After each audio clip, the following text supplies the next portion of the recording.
मोहन के खाए को दामा पे खबर उठाई है।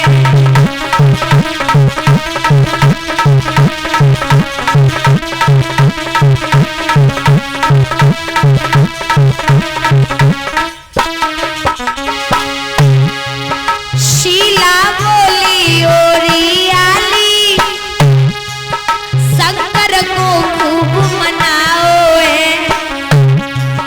उन मनमोहन के खाए को श्यामा को दूध जमाओ है।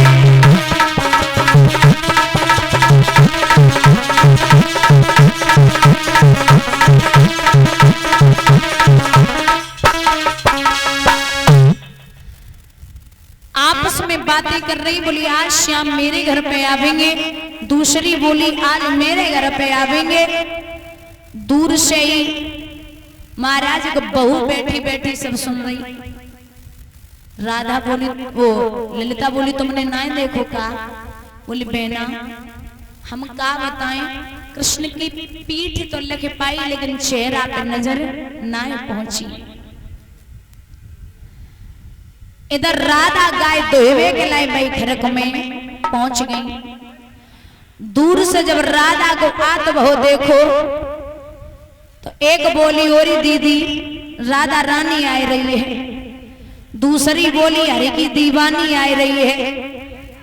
दूर से ही राधा को घेर लो, बोली बहना आज ना तो कल तुम आए उनके फेरे हुए, हम नाच कूद के अलग हुए, तू न की वे तेरे हुए।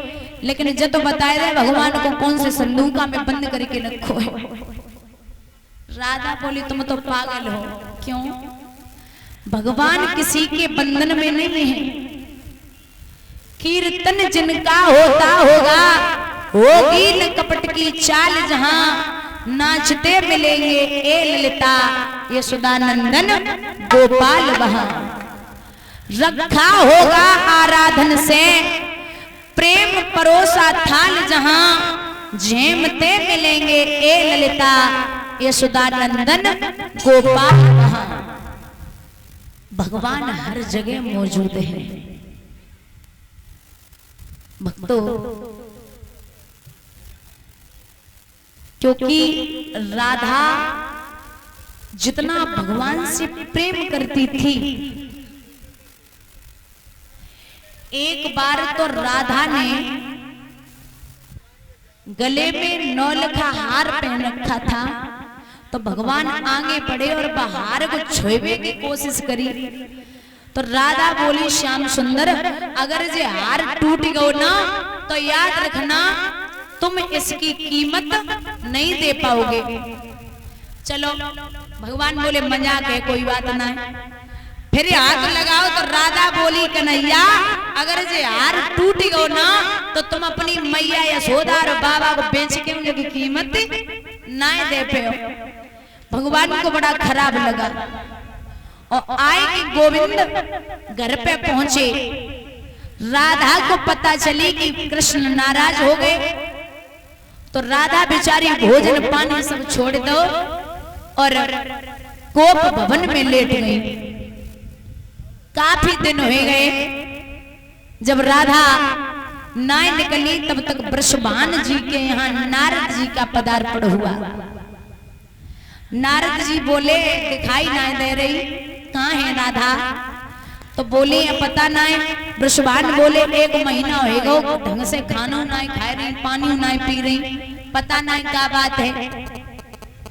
तो बोले अब हमें जब मालूम पड़ रही है तुम्हारी बिटिया शादी के योग्य है गई। तो वृषभान बोले अब शादी के योग्य अगर है तो बाकी लड़का ढूंढने पड़ेगा। नारद बोले कैसी बातें कर रहे हो, गांव में छोरा नगर में ढिढोरा। लला तो हमारी नजर में है। बोले कौन है? बोले बाबा नंद का बेटा है ना कन्हैया। बोले हाँ बात तो ठीक है। तो लगुन भेजिए, कुछ भेंटे भेजी जिसमें 100 जो पराते हैं, 100 परातों में तो महाराज अनेक प्रकार के व्यंजन और सामान है, लेकिन जो 101 परात 100 अलग और एक परात में पूरे हीरे जवाहरात से लबालब भरी हुई है। बाबा नंद के यहाँ पहुंची। बाबा नंद जी वो सब सामान देखो तो भगवान कन्हैया गिनने का हीरा मोती वाली परात में पहुंच गई। भगवान ने बम से एक मुट्ठी मोती उठाए और पीछे फेंक दिए। बाबा बोले कन्हैया, बोले हाँ। बोले तुमने मोती चुराए? भगवान बोले हाँ उठाए तो हैं। बाबा बोले आज तो मान गए, वैसे तो चोरी करके जो कबो ना मानते थे कि हमने चोरी करी, और आज तो मान गए।